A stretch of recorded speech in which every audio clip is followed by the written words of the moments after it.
Morning, everyone. HogvilleNET YouTube Live. I guess it's better late than never. We had planned on signing on at 10:30ish a.m. Now we're at 10:53. Had some, I guess, called technical difficulties, but thank you for joining me. I've never done this before. I don't know why. We've been doing these HogvilleNET YouTube Lives going back over a year now, just a little over a year. So we're starting year two. Football season's on the way. Of course, basketball, it's topical. I've never introduced myself by name on one of these YouTube Live, so I will. I'm Kevin McPherson. Thank you for joining me here. If you haven't done it already, please go hit subscribe and like. We appreciate you helping us out any way you can. Of course, we like bringing the content. This is my third attempt today. The horizontal feature didn't want to hold. I think we got that ironed out, so here we go. Razorback basketball team will be returning from a brief break. That'll be here on Monday. So the start of the week, the Razorbacks should be getting back to school along with everybody else. Then we'll be back to the practice floor, limited practices for a while, then it ramps up. But recruiting is hot and heavy right now. We know that, but we're also going to talk about, I really wanted to delve into, now that we're getting, hello there. Thank you for the comment. Hi, Kevin. Hello back at you. But really wanted to look again at the roster. Kind of go through rotations. I'm going to begin with who I think are probably locked in as starters when the season begins, at least at this juncture. And then I'm going to build up from there for top 5, 7, really rotation. And then there's a top 9. We know that. So I'm going to build it out that way and then kind of look at some of the extra pieces outside the top 9. We're going to talk recruiting first because I'm going to try to get through that a little bit more quickly. And we're also going to get into the schedule. It's a little bit of an update, not much just yet. And we could hear something at any point, including while I'm on here. So I'm seeing a lot of non-conference schedules finally being released. Some teams are putting out Division I schools their full amount of schedule. But it's, again, Kevin McPherson, HogvilleNET, YouTube Live. You know who I am, but I've never said my name on here, and I guess I should be formally introducing myself, not assuming everybody knows who I am. All right. So let's just jump right into it in recruiting. We know Arkansas is off the board. Great starting class of 2025 with that commitment back in July. Darius Acuff Jr., the 6'3", 5-star, top 5 rated guy out of Detroit, plays at IMG Academy, and you're building around that. John Calipari, we know, recruiter extraordinaire. He's all over that class, upcoming classes, but he's going to have other visitors come in, and we've got a visit that we talked about the last time we were on, upcoming, speaking of September and football season, the 14th, that's a weekend where Arkansas hosts its only game in Fayetteville in the whole month of September. Alabama, Birmingham, Koa Pete, national top 5 rated 5-star in that 2025 class. 6'8" out of Gilbert, Arizona, plays at Perry High School. 17U Compton Magic on the Adidas 3SSB circuit. So he's coming in for a visit. We've been reporting for a while on this very platform that Arkansas was going to be in the thick of it. We knew Arkansas was in his top 9. But beyond that, I said Arkansas would get a visit. He told me he wanted to visit Arkansas. He has that relationship with Calipari. He told me that back in May. But here we are a few months later, and it's playing out like I thought it would. But I've had source information on Koa Pete, just repeating a little bit. Koa repeating a little bit, I guess we could say. That, look, he may stay close to home. Arizona State are going to get visits. It's thought the Wildcats may be the leader. I think Arkansas is right there. I think Arkansas is right there near the top. He also plans visits to Duke and Baylor. But look, I think Arkansas is going to have a chance here. And I think anytime it's John Calipari and you get him on campus, again, mid-September, once you look outside of September, you've got a couple of home games in October. Early October, you host Tennessee. Then you have LSU. Both of those are top 15 ranked teams in football, by the way. So those should be pretty exciting atmospheres, game day atmospheres anyway. They would be because they're SEC matchups. So you're going to have opportunities to get other players in October and maybe some in November. I'm going to talk about that because the November signing period starts about a week later than it did last year. So we'll see what Arkansas can do there. I'm going to go through some names and go through those dates here in a little bit. All right, so we've just kind of covered stuff we already knew. But there's some interesting things. I've mentioned Caleb Wilson, that I think Arkansas is the leader there. He's put out a top 12 recently, the 6'9" combo forward, another top 5 rated 5-star in that 2025 class. You say, well, how many are there? How many top 5 rated guys? Top 5, top 6. There's different services. We know that AJ DeBonsa, who we thought Arkansas would be on his list of 7, was not. He may wait until the spring to make a decision. That doesn't necessarily rule Arkansas out. It depends on what Arkansas gets, though, of players of similar position. Because I already mentioned Koa Pete and Caleb Wilson, and so we're going to see how that plays out. But Caleb Wilson's a guy that I think Arkansas is probably in the lead for right now. Again, he made Arkansas's in that top 12. What does that mean? I think Arkansas is going to visit. He told me Arkansas is going to get a visit in the fall during football season. Again, could he be someone that when we talk about those October dates that when we see a visit uh, announced, will it be one of those October dates? More than likely, that's probably what would happen if in fact he keeps Arkansas at the top of his list, like he's told me they are in that top 5. Again, I've got sources that believe Arkansas is in the lead and would get his signature on that national letter of intent in the early period. That's what the thought is if it plays out according to plan. When you're recruiting 5 stars and now there's NIL, we know that it's going to have an impact on some of these things. Malik Thomas, the 6'4" guard out of Pittsburgh, another top 10, hovering around the top 5 in some services, rated player, another 5-star, 6'4" guard again out of the Pittsburgh area. He's really big on Cal. I interviewed him back in May on the Nike circuit in Kansas City at an event. And he really spoke favorably of Cal. He's looking at he liked the idea of taking a visit to Arkansas. He took that UConn visit in June, late June, and then he postponed. He told me he was postponing his Arkansas visit. Some people took it as a cancellation. A lot of momentum that he was going to commit to UConn. That never happened. July was a dead period other than live evaluation events. Players were busy. They weren't able to go take visits. Early August, there was a small window for taking visits, the 1st to the 5th. Now we're in a dead period until the 20th. Players can resume visits August 21st through the 31st. But again, I think most of what we're going to see with a lot of these guys, especially the ones you're bringing in that aren't familiar, are probably coming in when school's back in. On a weekend where there's a football game.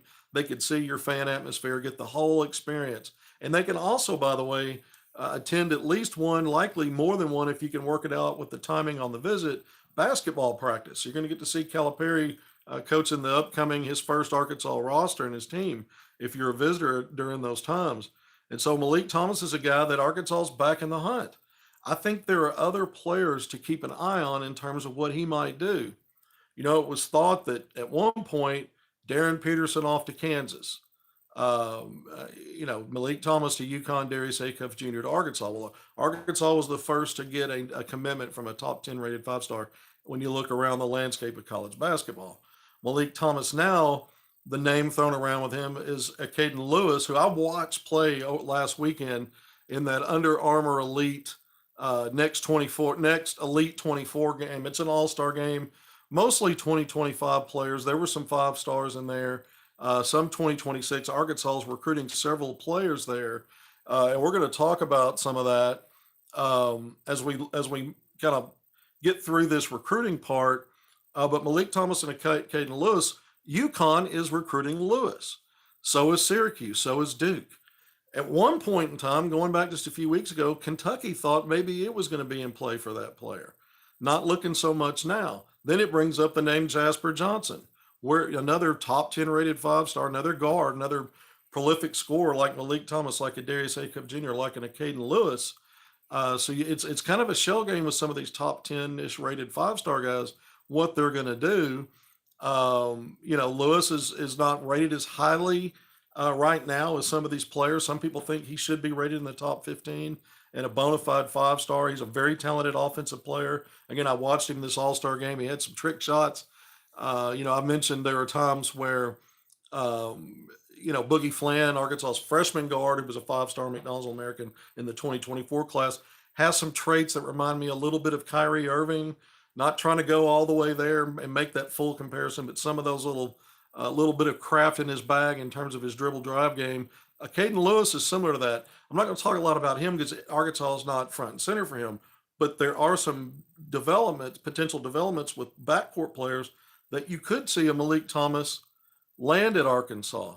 And I think that's important because we've been talking about, when I wrote my article about hot, cold, warm, or cold on Arkansas prospects for that 2025 class several weeks ago, I put Malik Thomas in there as a warm only because let's see what he actually does in terms of scheduling visits. I was told he's looking at those dates in September and October to come and visit Arkansas. Still don't have anything official on when he might do that. He's looking at taking other visits. He's already been to Auburn. I mentioned UConn, Pittsburgh, his hometown. He's slated to play at Overtime Elite this year. But Malik Thomas is a gifted scorer. I saw him play again in Kansas City back in May. I mentioned he's one of my favorite players in that class, if not my favorite. A lot of it's to do with his personality and some of the flair he plays with. Not that I think he's the best prospect, but when you're top 10 rated guy, you have a case for that too. And look, I think he's a guy, if Arkansas does have multiple visitors on that weekend of September 14th, I think he's a guy. Keep an eye on that. Keep an eye. Let's see what happens, but I think it's a possibility because I've heard that Arkansas is entertaining the idea of having more than just Koa Pete in on that weekend. So keep an eye on him. Another one to really keep an eye on, I spoke with him yesterday, Isaiah Seeley, national top 50 rated 4-star guard, 6'7" wing. He can uh, play the 1, 2, or 3 at the high school level. I think he'll slot a lot on your wing at the college level. You might, maybe get to a point where you can run some through him and let him play at the 1. But a very talented player, played on the Nike YBL circuit with 17 youth team Thad, a good team, one of the better teams on that circuit in the spring and summer. In Arkansas, he's the one player in state that Calipari extended an offer to. He took a visit in early August to Ole Miss. He told me yesterday that went really well. That September 14th weekend, that's when Arkansas again hosts UAB in football, the only football home game for the Hogs in Fayetteville, where you could have visitors for that month. But he's scheduled right now to take a visit to St. Louis, a Division I school, as you know, that weekend. But here's the thing: he told me he was talking to associate head coach Chin Coleman just yesterday. The idea is the team's back in school and back to practice starting next week. And then the dead period that we're in now ran August 6th to the 20th. So the 21st to the 31st. Since he's in Springdale, there's a potential for him to slide down and just come in for an unofficial visit. Go check out practice. Just you see the team, get with Cal. So they're talking about maybe getting him in just to come on down and pop in for an unofficial visit sometime later in August. I tweeted this out yesterday, so that's something to keep an eye on. He's got that Arkansas offer. He told me that Virginia and South Carolina are working now, starting to kind of get the wheels turning to maybe set up a visit. There's other major programs that have offered him and been in on him. Again, Ole Miss, he just took that visit. That was an unofficial visit. He told me he might take an official visit there later.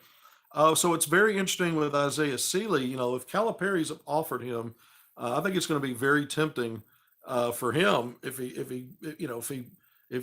Arkansas is in a true pursuit there. It's going to be very tempting for Seeley to stay home. Now he didn't say that to me specifically, other than Arkansas's up there with high interest. He did say that. But again, he's got that Arkansas offer, so keep an eye on that. Again, top 50ish rating. I think ESPN has Seeley 54th. He's really got a lot of different things he can do offensively. At 6'7", it seems like he continues to grow. I think he's pushing 6'7" if he's not quite there. But again, he's on the ball playing that lead guard spot mostly for Springdale. You saw some of that on the circuit when they alternated on Team Thad. But again, Isaiah Seeley's one to keep an eye on, and we just gave you a little nugget of information. We could see him on campus as soon as later this month, and we'll follow up on that. Chris Anak Jr.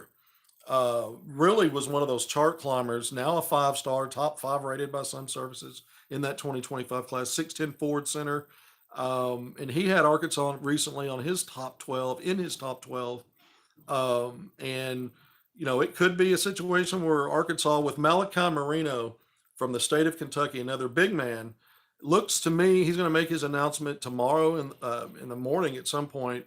So early announcement. I think it's down to Kentucky and Indiana. I think the Wildcats, the home state school, are probably going to keep Malachi Marino. Going to play for Mark Pope, is what I think. But he'd put Arkansas on his final team list.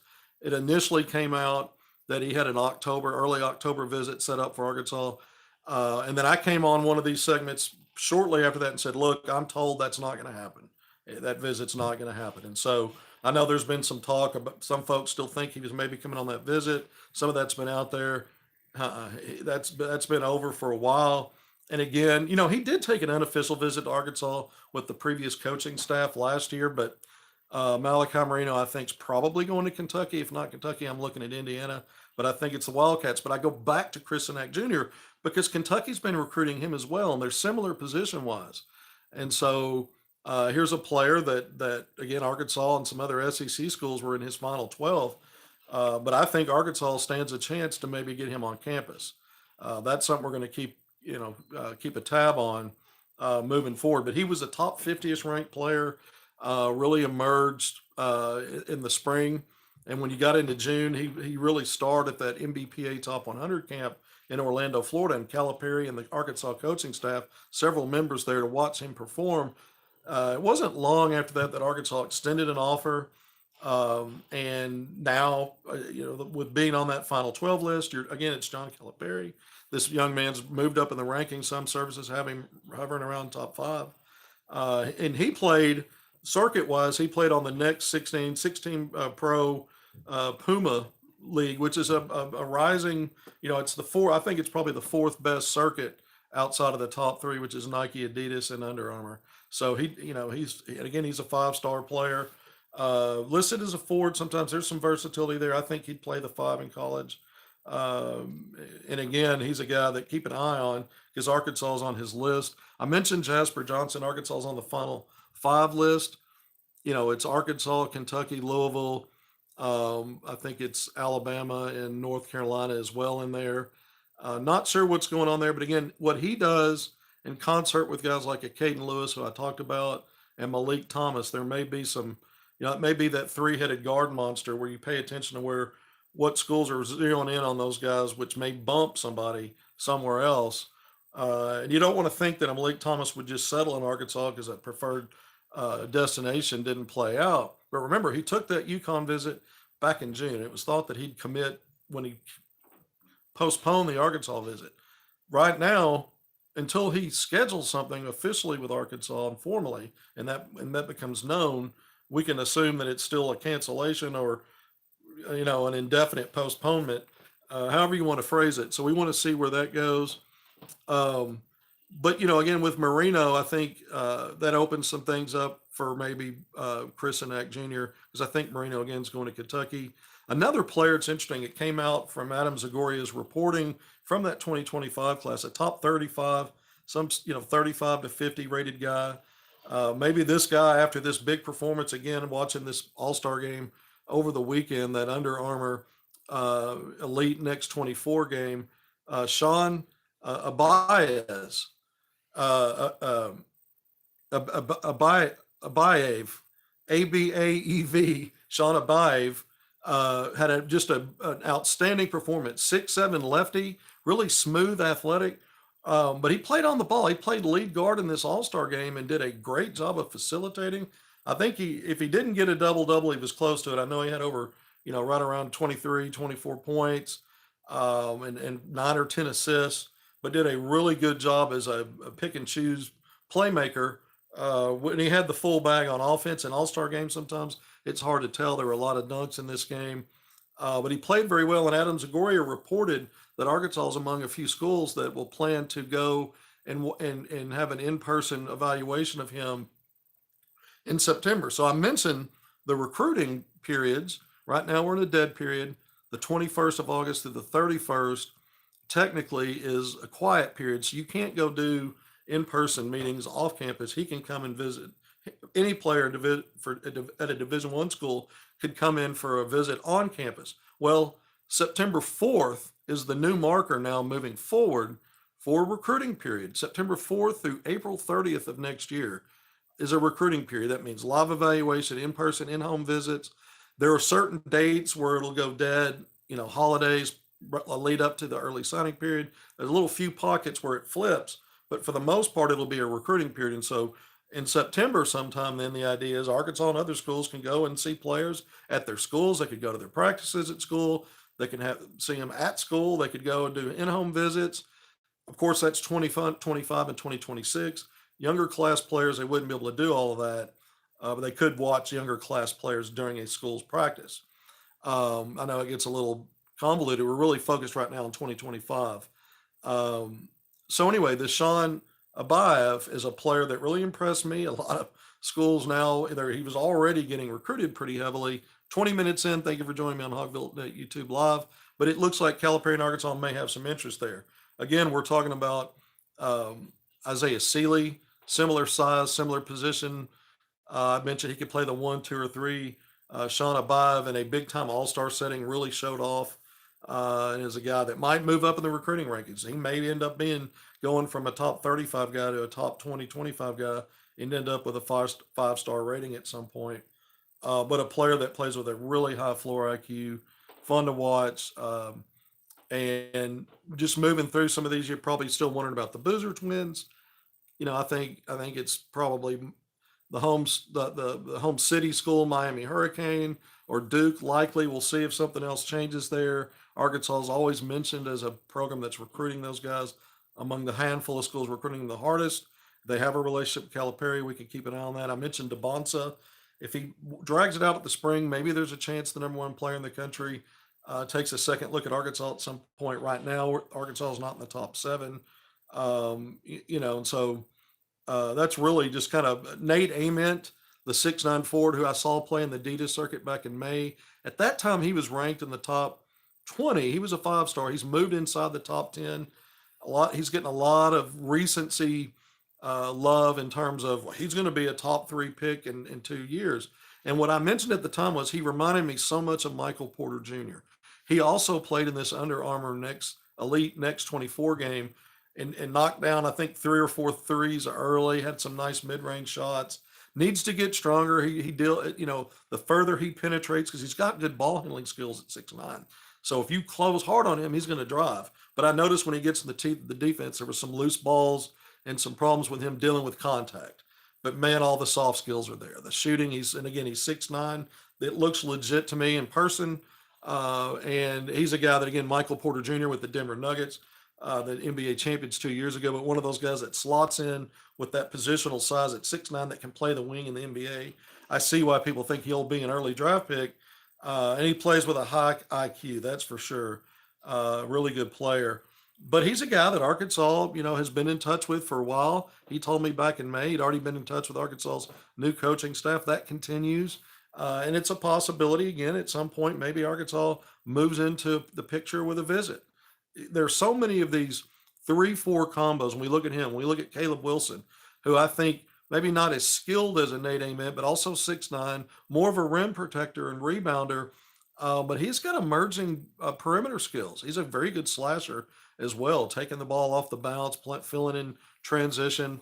But a guy said I think Arkansas leads for, and then Koa Pete another 3-4, probably more of a 4 at the college level because of the nature of his game, and a guy with that'll likely would need to continue to develop his perimeter skill to slot in as a 3 at the NBA level. But some of these guys are so similar position wise that Calipari's likely not going to get multiple of that same type of player, maybe even only one. But getting Koa Pete in on a visit's important, and that's key, as is some of these other potential developments with some of these other names I mentioned, including, if you could get in the picture for a Nate Ament, Arkansas certainly there with Caleb Wilson. And then again, Malik Thomas, another top 10 rated 5-star. We'll see if that visit ever materializes.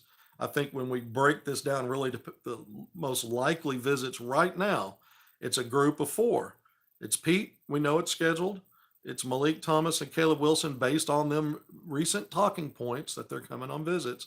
And then Isaiah Sealy, who just yesterday told me he's looking to visit Arkansas maybe as soon as later this month when the dead period ends on the 20th. That gives a 10 or 11-day window through the rest of the month of August for him to get on campus, or any time after that.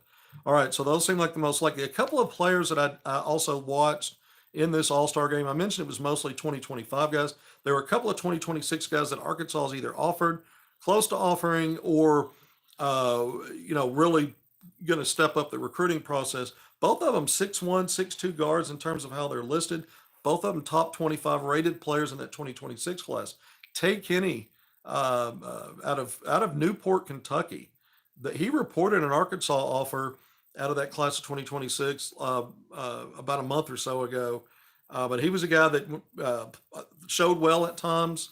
I think he knocked down his first shot. It was a 3-pointer. Good ball handler, good passer. He looks ahead in transition, and really tries to play that facilitator game with the ability to score some. He looked like he had some length for a guy listed at 6'1" or 6'2". And the other one is Deron Rippey Jr. I've tweeted about him just very recently after talking to his dad. He told me that he thinks in September Arkansas is going to be able to come out and see his son, and then they're going to look at maybe taking a visit. But he went. This kid had a really good game, especially started well shooting. Had 15 points in this one. Started 6 of 7 from the field. Did miss a few threes late, but also did a good job of facilitating. He did a good job of flipping that switch, going from shooter score to ball handler facilitator. He had 3 dunks in this game. This kid can get up. He's listed at 6'2", but man, he's got some hops. Plays with an air of confidence. Remember, a lot of the guys that were highly rated were a class above these two, and I thought Ron Rippey, kind of put on a show there. And again, one of the things I liked about Tay Kenny was the fact that, and by the way, Rippey is from Brooklyn, New York area. Plays at Blair Academy up there in that area. And the game was played in Brooklyn, so it was kind of like a hometown game. But he did a little bit of everything. But both of those guys, class of 2026, two to keep an eye on. All right, I went a lot further with recruiting than I wanted to. I spent a lot of time on it, but I want to jump into Arkansas' schedule real quick. Just we over a month ago actually put an article out on HogvilleNET that the Razorbacks had scheduled a 4-team MTE. We already knew about the Illinois game and on neutral site there in Kansas City, the T-Mobile Center, scheduled for Turkey Day, Thanksgiving Day, part of Feast Week, big national stage games all week long, tournaments, Arkansas and Illinois. That's a big matchup, right? But it's not just a one-off. It's not a tournament format, but a multi-team event. And surrounding that, Arkansas, I reported at the time, would be playing Little Rock, an in-state D1 school, and Maryland Eastern Shore, a Division I school out of the MEAC. Well, we've got the Arkansas game date now against Little Rock because the Trojans put out their schedule. I had the date, but was asked just let them put it out, let the school put it out. So I waited. But November 22nd. So I told you guys before it was likely going to be a November date that leads up to the November 28th game. So about 8 days before that, Arkansas has not released its non-conference schedule yet, so we don't have the Maryland Eastern Shore date that I can announce. I will just tell you it'll be clustered around that Little Rock game, moving into Feast Week. Again, Thanksgiving Day, the 28th, Arkansas and Illinois. So again, this is not a tournament format, but these multi-team events allow you to add that extra game so that you can get to a full 31-game schedule when you count your 18-game SEC slate and then your 13 non-conference games. And then I mentioned, I also had reported before that Arkansas is going to play Troy on November 13th. So I did break that news. I've seen the contract. That should be set now. And those are your November games: Troy, Maryland Eastern Shore, Little Rock, and Illinois that we know about. With 9 games that we know fully about, that's 4 there, 5 more in December. December 3rd at Miami in the second annual ACC SEC Challenge road game. Then December 10th or 11th. I'm still seeing both dates. I think it's the 10th. That's what's on the website for the Jimmy V Classic, but I still see some places reporting December 11th. But Arkansas and Michigan in the Jimmy V Classic in Madison Square Garden in New York City on December 10th, I think, maybe December 11th. That's a Tuesday or Wednesday toss-up, I guess, right now. I'm still not sure what's accurate on that. And then Arkansas, it looks like, is going to play Central Arkansas, UCA, another in-state D1 school. That's the Simmons Bank Arena in North Little Rock, the one annual Central Arkansas game. I think it's going to be December 14th. That's a Saturday. That game's always been played on a Saturday. Then on December 21st, Arkansas is set to host North Carolina A&T at Bud Walton Arena in Fayetteville. And then Oakland, the nemesis for Calipari's final Kentucky team last year in the NCAA tournament, upset winner in the first round of that big dance.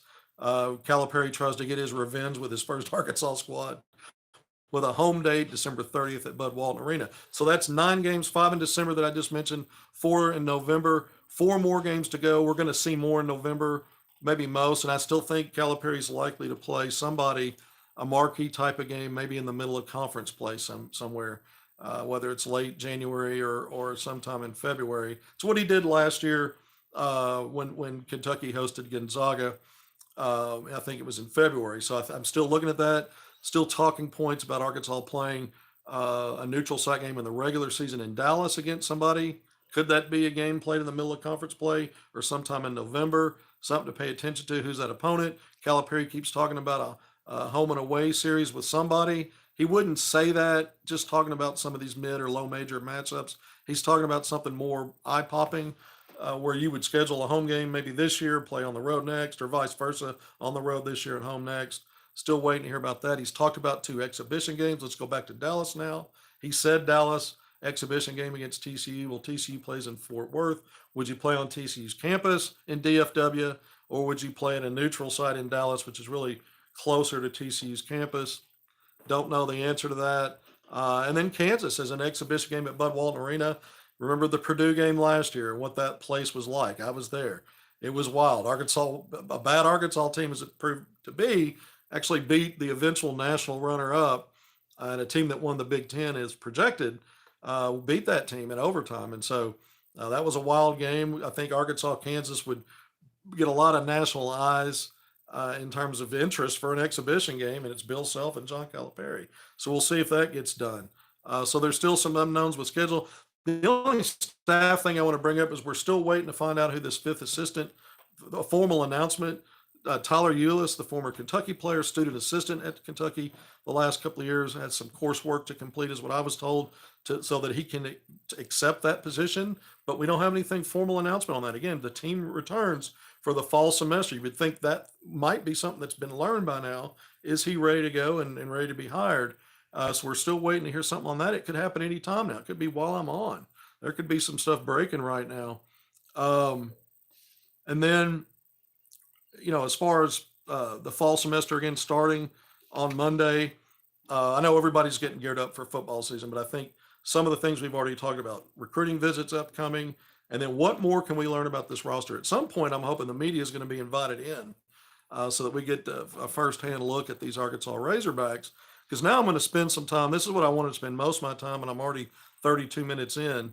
So I don't want to rush through this, but I really want to talk about this roster again and start from some building blocks on how, building it up, what does this really look like? Because I think Arkansas arguably had the best recruiting class in the country last year. And that's a combination of things. It wasn't just the typical John Calipari high school class where it's loaded up with 6 or 7 blue chip high school players. We know it was, more of a 4 or 5 different elements building into it. And so we've analyzed this. We've talked about those top 9 guys and why Arkansas was so highly rated in both transfer portal recruiting, high school recruiting. And we've got our ideas with only 9 players identified as your main rotation guys. It seems like, well, how hard is this to really go through and talk about again? But I think the 2 guys, and I've written about this recently, and it's obvious, Nellie Davis and Jonas Adu, true transfer portal guys because they're leaving their schools and coming to a new place and playing for a new coach in John Calipari.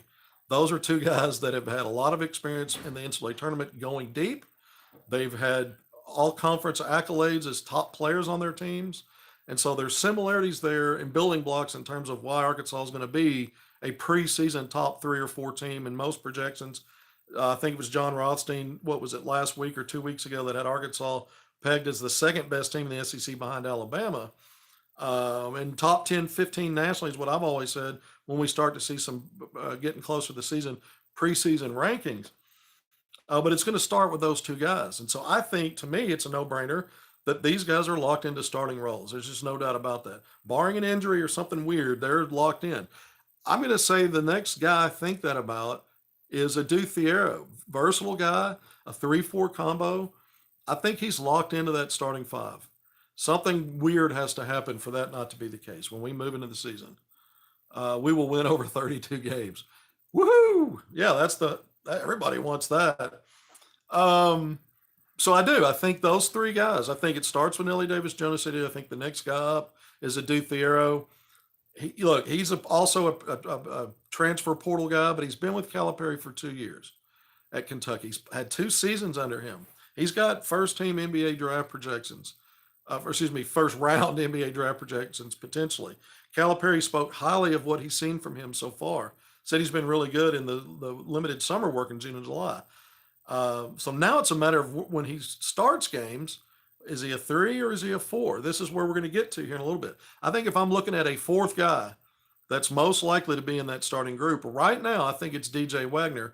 I think there's maybe still some potential issues with that ankle because Calipari mentioned ankle, keeping an eye on that during his press conference. What was it, 2 or 3 weeks ago? To bring that up now after last year says that maybe there's a potential that there still has some concerns there. But assuming he's ready to go, I think he's the fourth guy in terms of who I see in that starting five, and kind of maybe even locked in coming into the season. Again, injuries happen. Injuries in practice can happen. We're a long way still. Effectively, when you start talking about adding up practice days in between now and the start of the season in early November, it's not long on the calendar, but things can happen in between there. But those are the four. The other guy that I have stated over and over when I've said, here's my starting five, here's who I think should be the initial starting five, is Trevor Brazile, the lone returning Razorback. He's got SEC experience. He's had lottery pick projections in the past. He's had preseason all league stuff. Things haven't worked out for him at Arkansas, mostly battling injuries. When you look at 2 seasons, he's played a total of 35 games. He's done some really good stuff in there, and then there's been a lot of question marks. And then you're always wondering how much of that was dealing with the injuries, because we know it was a significant knee injury not in his 9th game 2 years ago, and he'd looked really good for the most part, some inconsistencies, but really good for the most part leading up to that in meaningful games. He had some meaningful big-time games last year. I won't go through all of them again. You know what they are. But to me, those 5 would be who I think would be, for me, the first 5. I've on the record with this already, but there are some things that complicate this. And so I think what complicates it are a couple of things. Here we are about to get back to the fall semester, back into school. It is a very tiny window now to add anybody that could be eligible for this upcoming season. It's not impossible, but it's a small window to add anybody else to your roster. And I really think Arkansas is very thin on the front line in terms of depth. It's mostly a backcourt structured roster. And then when you get outside the top 9, all those extra players are all backcourt guys. So I think that puts a little bit of a strain on the idea that you would run out Adu Thiero at the 3, Trevor Brazile at the 4, and Jonas Adu at the 5 right off the bat to start games, because you're already thin on the front line, and you potentially now foul trouble early in a game could really kind of hamstring what your plans are moving forward.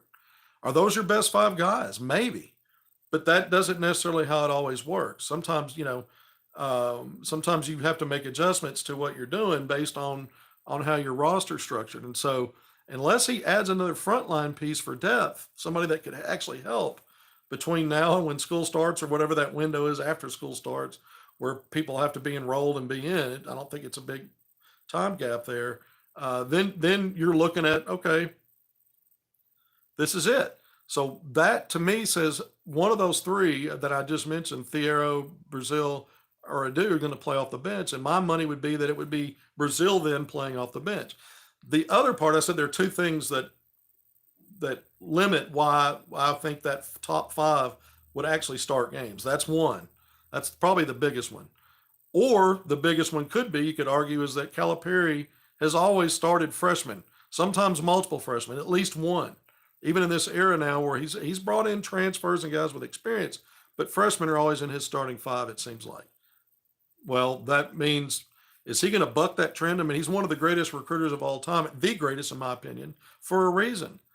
And he's a guy that I think would look at not breaking precedent and having a freshman in his starting 5. And that, to me, the top 2 candidates out of the 3 5-star freshmen he brought in early, and then added some freshmen in that back group later. But out of those top 3, Boogie Fland, Carter Knox, and Billy Richmond, I would lean toward Boogie Fland or Carter Knox as starter value type of guys. Guys that, whether they're actually in the starting lineup or not, are going to play their share of minutes and have a role on the team. They might be on the court when games are finished, crunch time. We don't know yet. But to me, those 2 are the ones that would be one of those 2 uh, as candidates for being in that starting five. You could put Boogie Flan in the top five and play in a shared role with DJ Wagner. You could start games that way. You could start games that way. Have Nelly Davis at your as another guard in a backcourt that would go 6'2", 6'3", 6'4". Davis is a big rebounder. Remember that from the guard spot. He can man the wing. He can play 1, 2, or 3. I think most comfortable as a 2, but you could have him in the 3 to start games.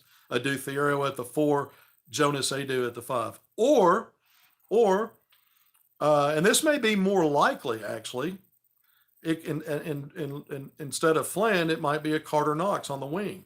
And so you've got DJ Wagner 1, Nelly Davis 2, Carter Knox at your 3, Adu Thiero at the 4, and Jonas Adu at the 5. And it's not that I think the only reason I think that might get a nod over the Boogie Flan lineup I just said is only because it gives you a little more size, 1 through 5, and gives you a little more backcourt size to defend bigger wings to start games. Not that I think Carter Knox comes in as a lockdown defender by any stretch, but it's sometimes Calipari has always recruited to the notion that size, length, and athleticism matters. But either way, I think so. So there's a potential there for freshmen to be in the starting five. I think it also goes back to the lack of depth on the front line. And this allows you, if you brought a Trevor Brazil in as your sixth guy, for example, it allows him to come in based on matchups, foul trouble, game situation stuff off the bench early after the game started, and either slot in as a 4 or 5. And then you can determine what you want to do with Thiero. Do you keep him on the floor as a 3, which I think he's a 3-4 combo. So there's multiple ways to play it. So I've gone through who I think the top 5 players are. It includes Trevor Brazil right now, but why I think a freshman might pop in there, partly because of lack of frontline depth and stretching out those minutes and playing with different combinations at different times. And then also because of the track record of Calipari playing freshmen and starting freshmen. All right, so I've now effectively named the top 7 players. Let's go through those one more time. We'll figure out who's going to start. So we've kind of talked about some different starting notions, but DJ Wagner, Nelly Davis, Adu Thiero, Trevor Brazil, Jonas Adu, Boogie Flan, and Carter Knox. So to me, in my opinion, coming into the season, that's probably your top 7 guys. I think those guys will get the most minutes. It's not to say that the next 2 in your top 9 rotation, these guys are going to play. They're going to have roles. Billy Richmond and Big Z. Again, I mentioned the front line being thin in terms of depth. Big Z's going to play. Depending upon his development and what he's actually bringing to the court, he'll be able to help himself have maybe a bigger role than some names we've already mentioned. Billy Richmond potentially could be at some point. I project out that potentially he could be probably, if not at least a plus defender, maybe an elite defender on the wing. He's got a lot of attributes that even as a freshman, depending upon what he shows and does moving forward, could jump into that top 7. But that's your top 9. I think there's a top 7 with Billy Richmond and Big Z in next. And all of those guys are going to play. There's no doubt about it. That's your top 9 guys. You've got a top 2 rotation there. I've just kind of tried to divvy up how I see it right now and be a little bit more in depth about how I view that. Now, Cass Chavis, the incoming top 150 3-star rated guard out of Minneapolis, had originally signed with Washington. Washington, what's now in the Big Ten, former Pac-12 member school. They had a coaching change, and he got out of that signed letter of intent in April, I believe. And then Arkansas added him as a late player, a 14th player, which made it official that someone was going to have to be a traditional walk-on. In my opinion, that's Kareem Watkins. I think Aiden Kelly could be as well, although I'm not sure Arkansas is going to add a 15th player to necessitate that. So I don't know how Calipari is going to do it. And then we know Melo Sanchez and Jaden Karaletwa are the other 2 players that were brought in that group of 10 through 14. But I go back to Chavis because he's a guy that as the 10th, maybe could be the 10th guy and give Arkansas more depth in the backcourt. Remember, DJ Wagner, still question marks maybe with that ankle. Boogie Flan, as good as he is, true freshman. How's he going to handle lead guard duties? It gives you a little depth. It's a lot of inexperience at that one spot for sure. Not a whole ton of body of work there. DJ Wagner, I thought, did a good job when healthy, and even after coming back after injury, there was still stuff he did. I thought that helped Kentucky, and certainly had a big game against the Razorbacks. Not a good Arkansas team, but that was late in the season there at Rupp. I think that day he was a great 3-point shooter, but just under 30% last year as a freshman. A lot of that efficiency I thought was impacted by the injury. But again, so Chavis could maybe be a 10th guy and just be insurance, maybe a safety net. I don't know if Arkansas and Calipari are going to be prepared to go 10 deep, game in and game out in a rotation, a true rotation that way. But that's why when you move out of the summer, where Calipari talked about it being individual development, and a lot of just drill work, working on individual development and challenging players to get out of their comfort zones. Now they'll start building on what Calipari does in his system in terms of here's what our offense looks like, here's what our defense looks like, here's what the nuances are that I expect, and running offense and defense. And here's how we're identifying players' strengths and weaknesses. What are the best groups of players? What will be the matchups? But you start to really get into set plays, out of bounds plays, after timeout stuff. I mean, all that stuff's going to come into play, and so it's a fresh slate for the young guys, especially, but even newcomers to the system. I mean, Nelly Davis and Jonas Adu aren't immune from learning and from taking new cues and figuring things out. So in some ways, there's a reset when you get back. But my initial thoughts on the roster, how the rotations look, what the depth looks like, what starting groups might look like, are based on what we've learned so far from Calipari's State of the Hoop Hogs address a few weeks ago with the media, but also things I'm picking up that I'm getting on the backside, kind of off the record from practice. And so I've kind of laid out there how I see the top seven through then nine, two more to get to nine, and then maybe it's Chavis helping the lead guards with a little depth at the 10 available there with foul trouble, if foul trouble or injuries become a problem, or maybe he earns some playing time regardless. And then a Melo Sanchez, the transfer, the D2 transfer, the shooter, the 6'4", I think he was 40% in 2 years at Hawaii Pacific in the division, at the Division II level. Maybe there's opportunity for him to help Arkansas somewhere. I still believe that the top 9 guys,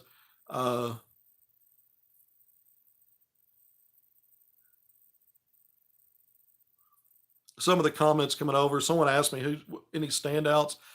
Yeah, I think Brazil, uh, Adu Thiero, Nelly Davis. I think if you were picking 3 guys, those were probably the 3. Um, I think the freshmen did some really good things, but they're freshmen. This is drill work. Remember, they didn't get into everything. There was some pickup stuff. There was some competitive stuff for sure. It was a lot of individual development, and so everybody's going to stand out in some of that based on the situation. But I think if you, as an accumulation, I think some of those veteran guys stood out. Um, okay, so we're really looking at that extra depth right now. I'm talking to Melo Sanchez. The only reason I brought him up was because his shooting percentages. This is a team, when I look at potential weaknesses, it starts with the front line depth, which I've already talked about. I consider that a potential weakness. If not, I'm not saying it's a glaring one, might be somewhere in between being a potential weakness and a glaring weakness. Somewhere in between might be a legitimate concern. I don't know. 4 guys, I mean, you're going to be playing small ball if you have an injury or two, or if there, or foul trouble in specific games where you're just. I mean, that's going to happen. You're going to be playing some small ball. Arkansas's got really good players. I'm not saying they can't do that, but it limits what you can do, and the matchup may not be favorable for it. So you're. It's not that you're going to necessarily play more than 4 bigs in a rotation. It's that any problem that arises that has forces attrition on you, now it's a problem. So that's the thing. So I think weaknesses, going back to it, front line depth, physicality on the front line. I felt a little bit better. I mentioned this coming out of that press conference with some of the points and some of the things I've been hearing about Arkansas's ability to get tough defensively. Calipari's team last year, just looking at last year, this is a different team, some of the same players, but other parts. I think this one potentially looks to me like it would be better defensively, but I'm not sold on it until I see it. Physicality and playing with physicality, I thought was a problem for Kentucky last year. I think it's a potential problem for this team. I'm not saying it will be. I feel a little bit better about it than I did before that last press conference and some of the other things I've heard coming out of practice, but I'm not convinced. And I think that's a potential weakness. And then 3-point shooting. I still think there's enough unknowns there. Percentage wise, Nelly Davis was really good last year at Florida Atlantic. This is a new system, a new group of players. Let's see if there's carryover there. Will learn. Boogie Fland is a guy that I think can be an adequate 3-point shooter in terms of both volume and efficiency, but he's moving up to the next level. We don't know that yet. We've already heard guys like Big Z and Trevor in Brazil, percentage wise on lower volume, were solid for frontline guys. Calipari doesn't want them taking threes, or not as many. It's almost impossible that they're not going to find themselves open from three and take some. Sometimes what's going on in the game will dictate it, but it doesn't sound like it's going to be part of the design. And so, now you're looking at guys like Carter Knox, volume guy at Overtime Elite last year in terms of scoring, shot taking in the mid range. He's really good in certain areas. Remember, Stanley Moody was really good in the mid range. Get him in a mid post situation, let him go to work. And he was a less is more kind of guy. He didn't do a lot of dribbling and driving. Catch, turn, he had a couple of pet moves, and he was effective. And then he became, once it got around to SEC play, he became a really efficient shooter from three.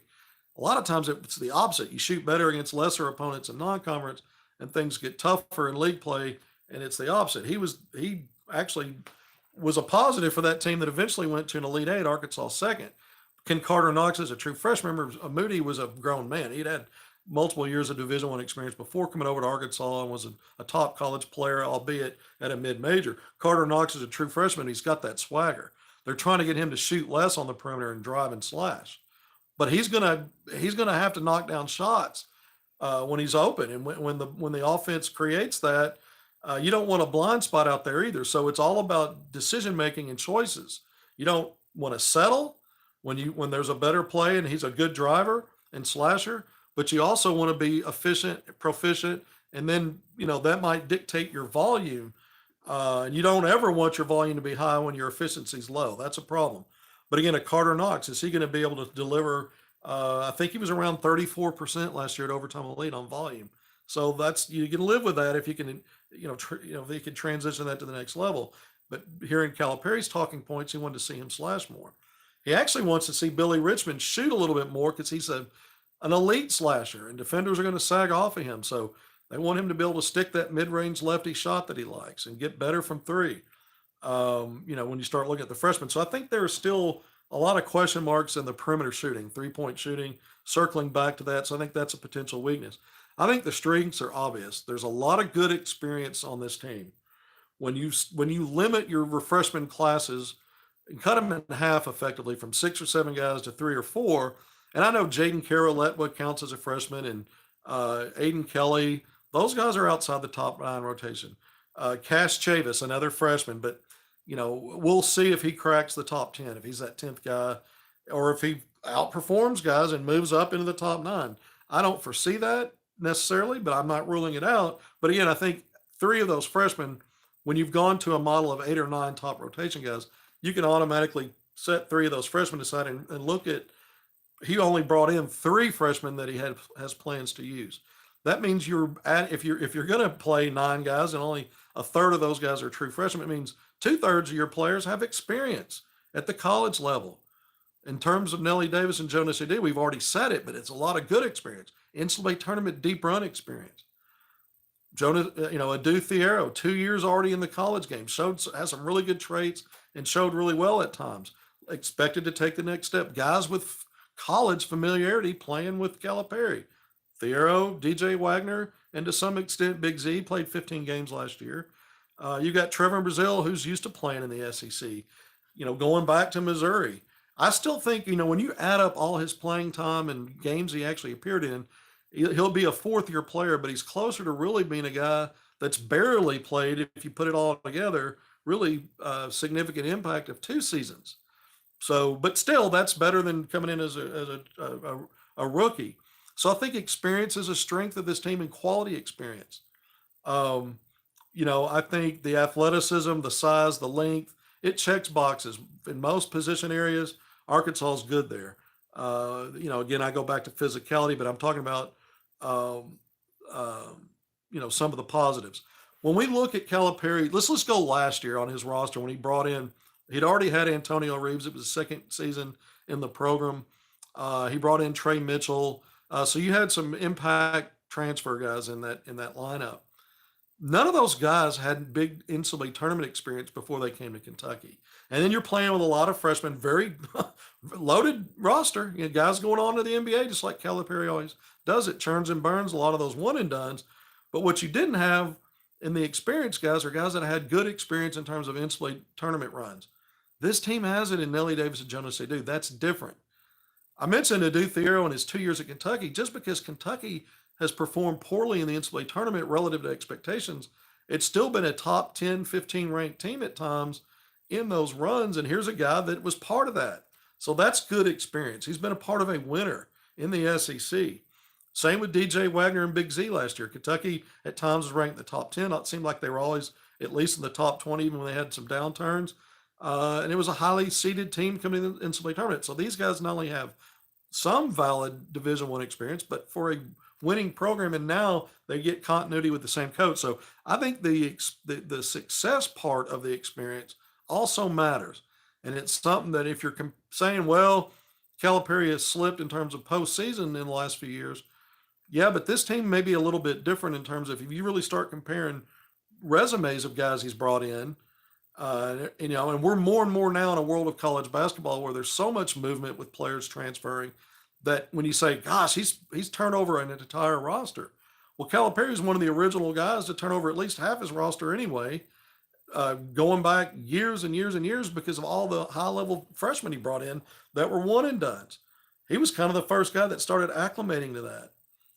But now I think he's done the ultimate acclimation in terms of really trying to identify how to build a roster. If he's bringing in players that have played for somebody else, bringing in guys that not only have can help you, but have had some success beyond just their own stats and individual conference postseason awards. He's got all that, but he's also got guys that have been to the Final Four and Elite Eight in the last two NCAA tournaments, and certainly he's trying to tweak this to a point where he can figure out how to get Arkansas there. If he was at Kentucky, he'd be doing the same thing. Like he said, he just moved the headquarters. So we've gone through really what I think. Does this team now, when we look at March, we've gone through everything.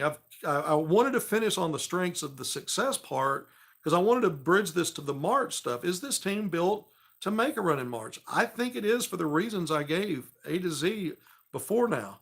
I set all that up to say I think it does. The biggest problem, again, is frontline depth. If you have an injury on that front line that you're not going to get to March with a player, like Arkansas was 2 years ago without Trevor Brazile, that could be a problem for this team. That could be a problem for this team making a run. The pieces are there to be great in the regular season and in March, including a run to the Final Four potentially based on the makeup of this roster the way I see it right now, and barring injuries to that front line. I mean, if you lose an Nelly Davis for the season, again, I'm bringing it up so you're like, don't jinx it. I'm going through this. I mean, that's a backcourt player that could also do you in, obviously. But that's for any team. That's for any team when you're looking at it in August or September, in October, even we'll have more talking points. We'll learn more about this. Some of this stuff is in flux. It could be fluid, right? Because we don't know everything yet as we get closer to the season. But all the preseason talking points are only as good as going and delivering. Obvious statement, but a lot of that's the attrition part with injuries and if there's an outbreak of illness, which we've seen going back to COVID and flu, hurt Arkansas last year at times. Guys were sick all the time. Musselman was talking about it, but there are things that can hurt you. You want. I think Arkansas is going to have a strong enough non-conference schedule, and they're going to win their share of those to have a good resume going into league play. The SEC got better, I think, with the additions of Oklahoma and Texas. We'll see if that ends up being true or not. But it's a loaded SEC, and I think Arkansas is going to have a strong season if they stay healthy. That's the bottom line. So, yeah, I think Arkansas can make a run in March. All right, we're going to wrap it up now. We're 20 seconds away from hitting a full hour. Thank you for joining me on HogvilleNET YouTube Live. I'm your host and color commentator, play-by-play, all of it. Kevin McPherson. First episode in over a year I've ever actually introduced myself with my name. And I appreciate everybody joining in. I hope you got something out of the recruiting part, schedule and staff tidbits, and especially breaking down that roster a little bit and looking at it. We spoke a lot in generalities today. I'll probably have more in-depth looks as we move forward in terms of what I like about the backcourt, segments of the backcourt. Same with the front line. And we'll go more in depth with the strengths and weaknesses of players, mostly strengths. And we'll get into some of the weaknesses, though, as we drill it down even more and get into some of the positional groups and go a little deeper with it. But until next time, thank you for being here, and we'll see you soon.